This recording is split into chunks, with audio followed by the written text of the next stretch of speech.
লোকসভা নির্বাচন সম্পন্ন হয়েছে প্রায় 2 মাস হতে চলল, তবে রাজনৈতিক চাপানোতর এখনো বর্তমান।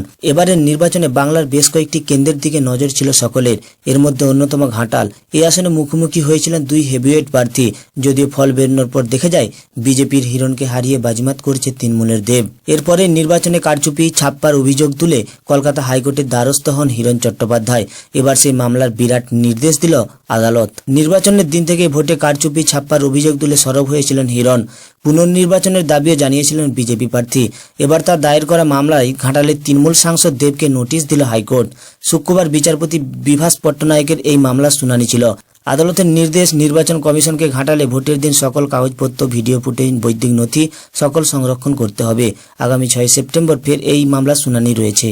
উল্লেখ্য, হিরণের পাশাপাশি বসিরহাট, কোচবিহার, ডায়মন্ড হারবার এবং আরামবাগে পরাজিত বিজেপি প্রার্থীরা নির্বাচনকে চ্যালেঞ্জ করে হাইকোর্টের দ্বারস্থ হয়েছিলেন।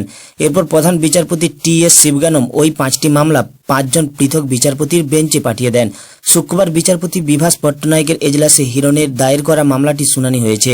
এর আগে বিচারপতি কৃষ্ণা রায়ের এজলাসে বসিরহাটের বিজেপি প্রার্থী রেখা পাত্রের দায়ের করা মামলা শুনানি হয়েছিল।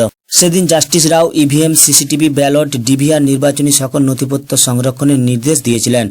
হাইকোর্টের নির্দেশের পর বসিরহাটের তৃণমূল সাংসদ হাজী নুরুল ইসলাম এবং জাতীয় নির্বাচন কমিশনকে নোটিশ দেওয়া হয়।